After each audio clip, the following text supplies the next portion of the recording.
ladies and gentlemen. The story you are about to hear is true. The names have been changed to protect the innocent. Dragnet.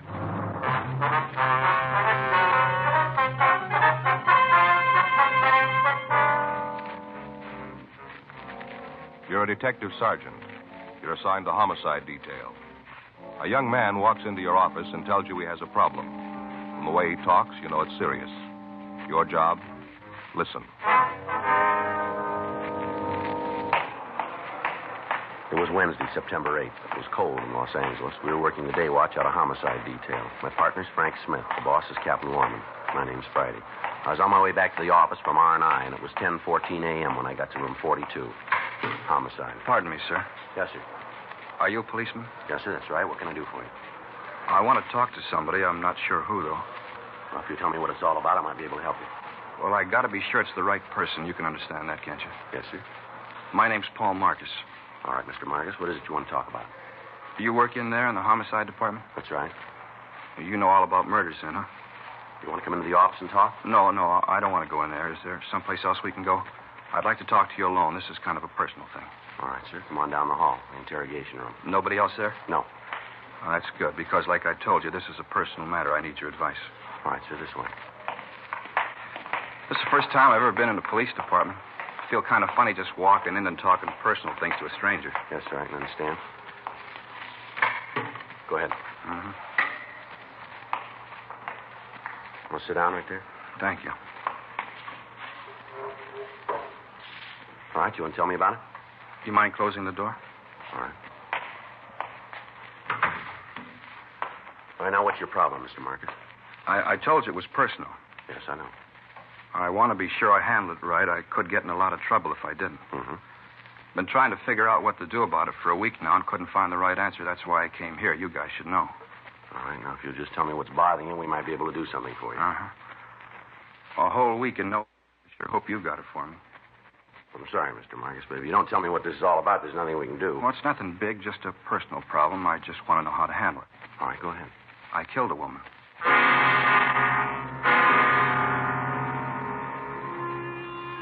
10 a.m. We got the name of the woman Paul Marcus said that he'd murdered. We also obtained a description of the victim, and Frank went down the hall to missing persons to see if a report had been filed on her.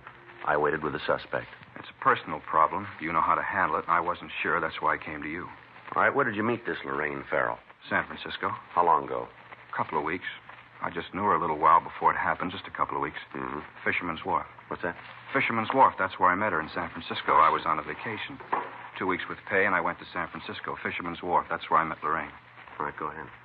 Well, I was down there sitting on the dock looking at the boats, just sitting there eating prawns. You know how they cook them in those great big pots? Yeah.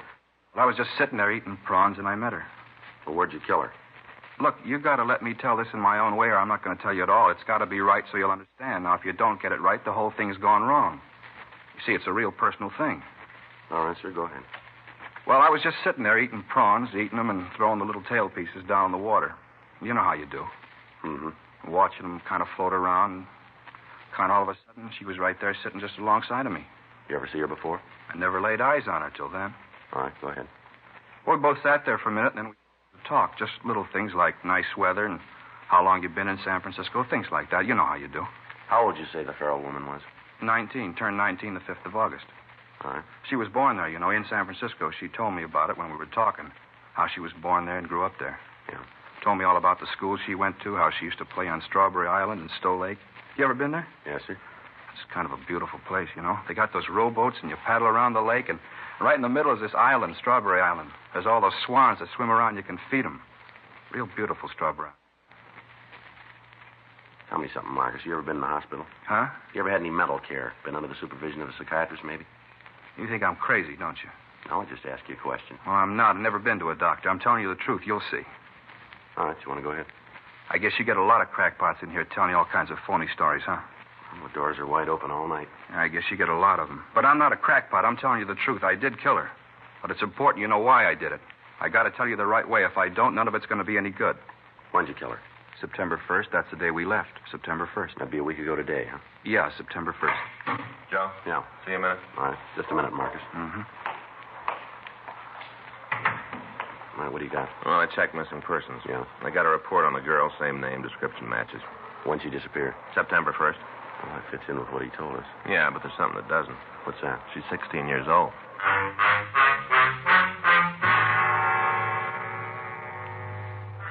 Each year, there are hundreds of citizens who walk into the nearest police station and confess to some sort of crime. Some have actually happened. Others have occurred only in the mind of the person confessing. No matter how wild the confession, how implausible the details of the crime, each report has to be checked out. To doctors, cases are clinical.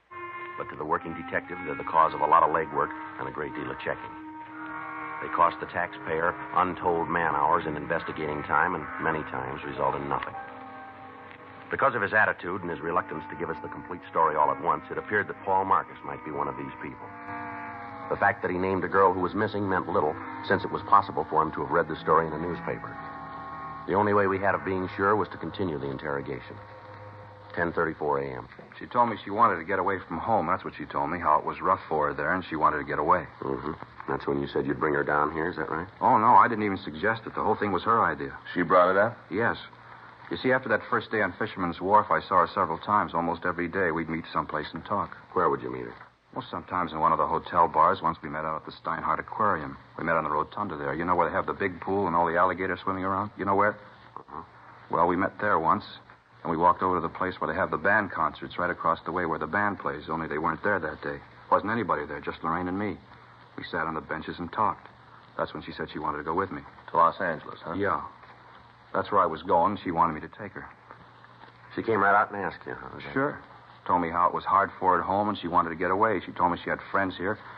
Said she could stay with them until she got things straightened out. You know, get a job and a place of her own. Mm-hmm. Well, she was going to do that, get a place of her own and a job, and then she'd be all right.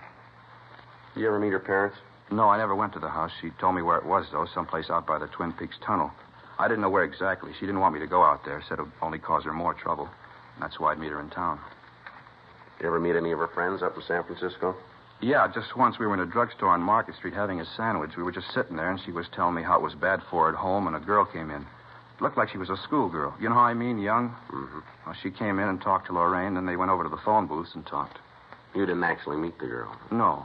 Lorraine said if I did, the girl might say something to Lorraine's parents, and that would cause trouble.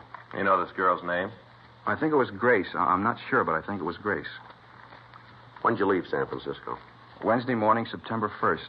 I wanted to get back in time to get some rest before I had to go to work. You know, my vacation was up, and I had to go back to work. Where'd you pick up the girl? Wasn't a pickup.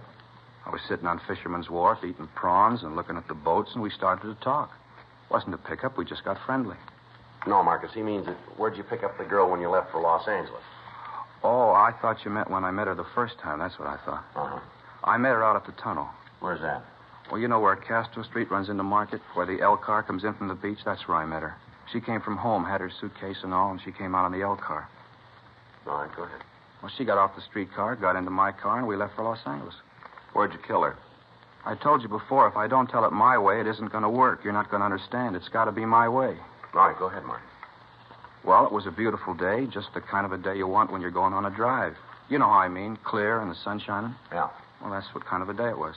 Uh-huh. You could see all across the bay, over to Berkeley, and way up north. It was real clear. You want to go ahead with your story? Mr. Friday? Mm-hmm. My way? Yes, all right, go ahead. All right. We drove all day, stopped for lunch at a place near San Luis Obispo, a little lunch stand there.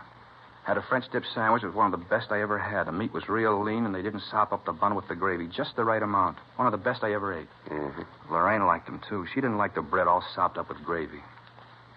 Well, go ahead. What happened after you had lunch? Well, we left there and drove on. We got down to around Malibu. I guess it was really before that where the divided highway is, up the coast. You know where the cliffs are? Yeah, we know. Well, we stopped. Gee, it was such a beautiful night. I just wanted to sit there and look at the ocean. People don't take time anymore. And what happened then? We just sat there, had a cigarette, and talked. That's when I told her. First time I ever said it. What was that? It's funny. I guess most fellas say it a lot. You know how I mean, to a bunch of girls that never mean it. Go ahead. I told her.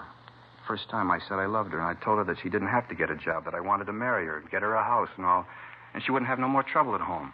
How she'd have her own home and everything would be all right. I told her all that. Yeah. And that's when I knew, right then. You could divide the second in a million parts, and in one of the parts, I knew I had to do it. Kill her? Yeah. You see, she didn't tell me the real reason. She lied to me. I knew I had to do it. So she wouldn't lie to anyone else. You can understand that. You can see why I had to do it. Well, maybe you better tell us. Well, it was all a lie, all about the family being mean to her. All that was a lie. She just wanted to get to Los Angeles because she wanted to meet some other fella here. That's why. She lied about the family, and that's why she did it. So you see, I had to kill her. I had to. How'd you kill her? Huh? I say, how did you kill her? We got out of the car and walked over to the cliffs. We could see right down to the ocean. We just stood there. I just hit her. She fell down. It was quiet. So I pushed her over into the water. Mm-hmm. What'd you do then, Marcus? I got in the car and drove home. You just left her there, huh? Certainly. There wasn't anything I could do for her. You point out the place where all this happened? Well, sure. It's up the coast where the highway's divided, north of Malibu. It's real easy to find. Anybody else around? You mean when I hit her? That's right. No, we were all alone. I didn't see anybody, just the two of us. All right, Marcus, you willing to give us a statement on all this? You mean what I just told you? Yeah. Well, sure. You want me to tell all about it again? We'll call in a stenographer. So you can write it down, huh? That's the idea. Well, sure, I'll tell her. Tell me something, Marcus. When did you get out of the hospital? I told you before I was never in one. You guys sure make it tough, don't you? What's that? I came in here because I wanted to tell you about Lorraine. I wanted you to know so you wouldn't think it was my fault, that's all. So you wouldn't think it was my fault, and now you don't believe me. You think I'm just another crackpot trying to sell a phony story. You guys sure make it tough. We gotta be sure. Well, I'm telling you the truth. I want you to believe me. Yeah. I want you to believe me. And we're beginning to.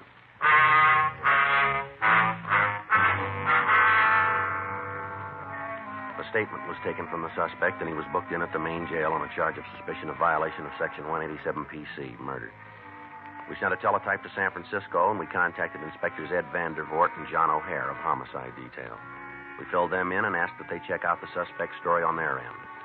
We also asked that they send us all available information on the missing girl and that they check with her family and try to get a list of any known associates that she might have had in the Los Angeles area. Frank and I checked out of the office at 7:48 p.m. and we went home for the night. The following morning at 9:23 a.m., Inspector Vandervoort from San Francisco called back. Uh-huh. Yeah. When was that, Ed? Wait a minute. All right, yeah, I got it. How about friends down here? I say, how about friends down here? Mm-hmm. See. Well, it should be here this afternoon, then. Right. Yeah, we'll check them out. No, that's on the way. We put it in the mail for you last... Well, you should have it by now, then. Huh? Okay, right. Right, Ed, thanks very much. We'll be checking with you. Right. Bye. How about it? Well, they checked the family and the friends, the place where Marcus said he stayed up there. Yeah. Marcus' story checks out all the way.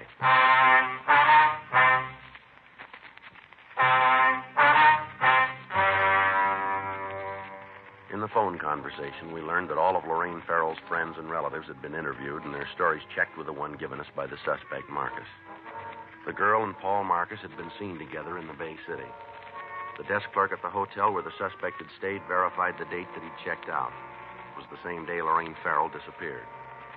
The officers in San Francisco were able to contact the girl the suspect had referred to as Grace. She recalled seeing a man answering Marcus' description with a missing Farrell girl. Frank and I spent the rest of the day checking on the suspect. We talked to the people he worked with. They described Marcus as being moody and withdrawn. We talked with his landlady. Her description of the suspect's attitude was the same that we'd gotten before. We thoroughly searched Marcus's apartment, and in a desk drawer we found a loose-leaf notebook with several pages of penciled notes describing the trip that he'd taken up to San Francisco. On one of the pages, at the back of the book, we found a lengthy letter to a Lorraine, in which Marcus apologized to the girl for killing her, but he went on to explain that he had no choice. We booked this evidence. The following morning, Friday, September 10th, Frank and I drove down to the beach and we talked to the people in the vicinity where the suspect said the murder had occurred. We found an elderly couple who lived in a trailer on the beach. They recalled having seen two people answering the description of the suspect and the missing girl on the night that the murder occurred. We drove back to the main jail and we signed out Marcus. We took him down to the car and we drove him out to the beach. We turned up the highway and told him to let us know when we came to the place where he'd killed the Farrell girl. You sure you know where the place is, Marcus? Yeah, I remember. It's just up the road a little bit. Just keep right on going. You'll find it. Mm-hmm. You'll see it now. There's kind of a parking place and a couple of trees. Eucalyptus, I think. There's two of them on the side of the parking place. You can't miss them. It's right ahead there on the left. There, you see? Yeah. Want to pull in, Frank? Okay. Just look at all those cars. Everybody's in such a hurry they never see anything, just like they had blinders on. You sure this is the place? I told you, didn't I? No reason to say a thing like that if it wasn't true. Just pull right in there. That's it, right over there. Well, right here is where I parked when it happened. Maybe over there a little bit more, but... Oh, right about here. And the two of you just sat here for a few minutes, is that it? Yeah. We just sat here and had a cigarette, and then we got out of the car and walked over to the edge of the cliff. All right, come on. Show us. Sure. So you'll believe me, I'll show you. Now, we stood right over there. Right there, and I told her I was in love with her and wanted to marry her. Now, you stay here. Just point out where you were. You think I might try to jump off, don't you? That's what you think, isn't it? You just show us, huh? I wouldn't do that. There's no reason to. I don't know why you wouldn't agree that I had to do it. I didn't have any other way to do it. Where were you when you hit her? Right there, near that clump of grass. We stood there and looked down at the ocean, and she told me about this other guy. That's when I hit her. She fell down right about there. And where'd you push her off the cliff? There, right where I hit her. She was just lying there. I guess she hit her head on something, and she was real quiet. I just rolled her over the edge. It was right there. There, you see where the rocks are kind of worn? Go and take a look. Yeah. No, you wait here. Gee, if I'd have known it was going to be this hard to get it straightened out, I don't think I'd have started the thing. When am I going to get out of jail? That isn't up to us. Well, then I want to talk to the people who it's up to. I got to tell them about Lorraine, how she lied to me and why I had to kill her. As soon as they hear the story, they'll understand. They got to realize that there wasn't any other way. How's it look? Well, I found this caught in a branch just over the edge. Yeah. It's a girl's handkerchief. Read the name on it. Yeah. Lorraine.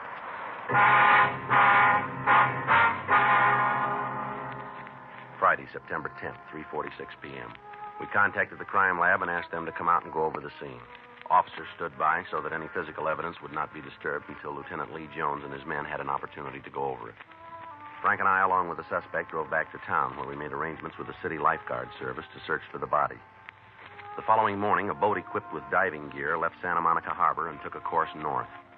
Experienced deep-sea divers searched the crevices in the rocks beneath the cliffs. All of the sea bordering the vicinity was gone over.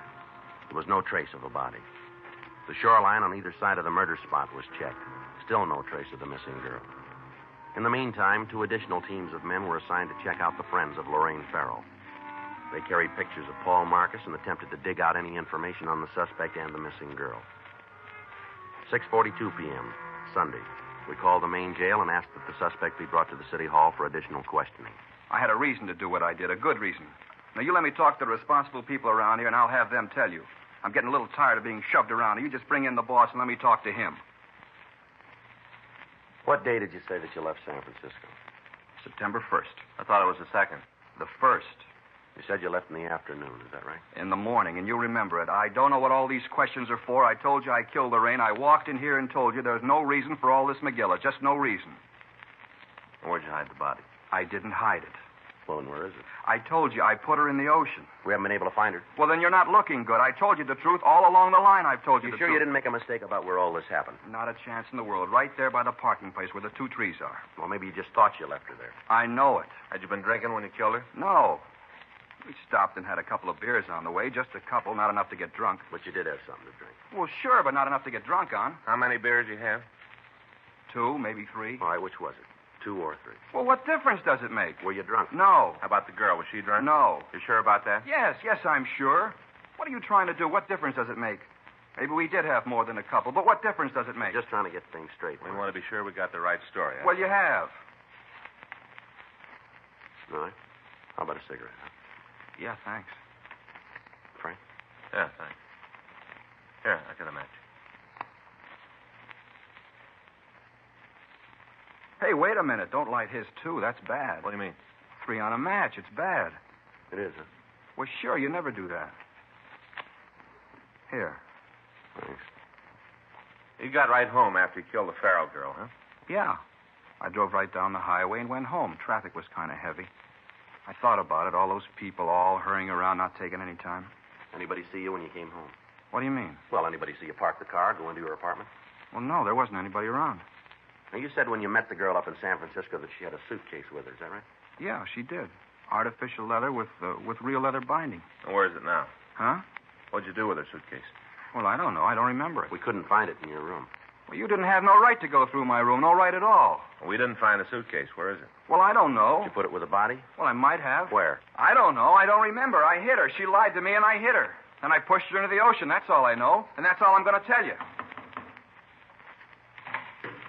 Joe, see you a minute. Yeah, sure. What do you got, Al? We found the girl. Where? She's sitting in the squad room.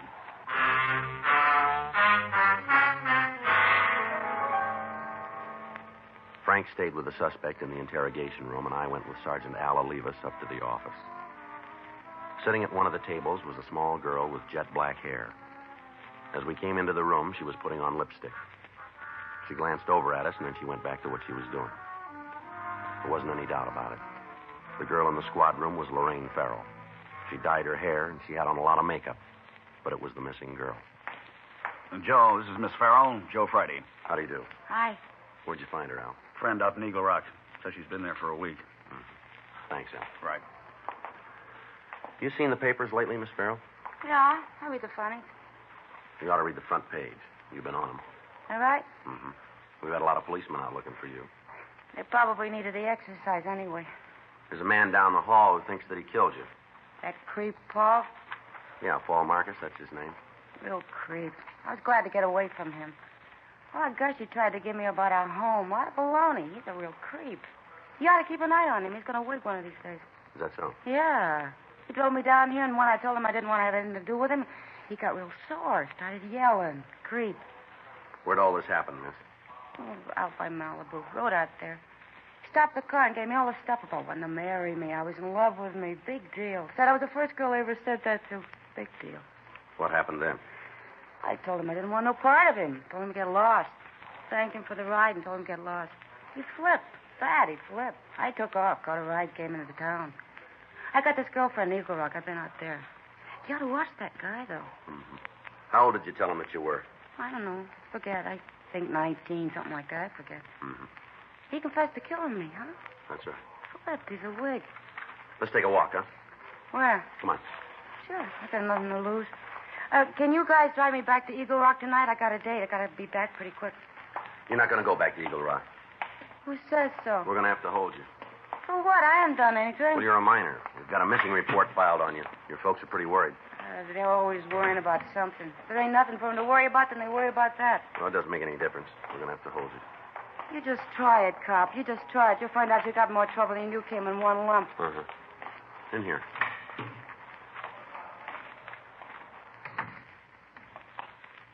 This is Lorraine Farrell, Officer Smith. Hello. Lorraine, Hi, creep. I didn't mean to do it. You know that. I didn't really mean to do it, but there wasn't any other way. What's the plan? You know what he's talking about? He thinks he killed you. Wait. I didn't think I'd ever see you again. I didn't think I would. But I want you to know one thing, Lorraine. What's that? I forgive you for lying. I told you it hadn't. Yeah, come on. Where to? We'll take you to the office and call a policewoman. Then to the can, huh? To juvenile hall. Come on, let's go. I'll take her, Joe. Right. Bye, Paul. Bye, Lorraine. I'm not mad at you anymore. You know, I was worried.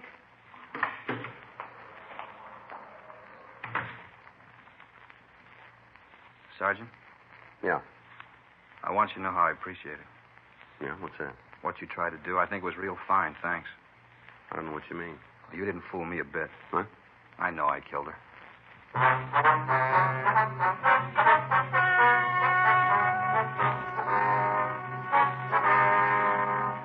Paul Nelson Marcus was held to answer a charge of violation of Section 701 WIC, contributing to the delinquency of a minor. After due deliberation, he was placed on probation and delivered into the hands of a competent psychiatrist. Lorraine Jean Farrell was returned to the custody of her parents. Dragnet. The story of your police force in action is a presentation of the United States Armed Forces Radio Service.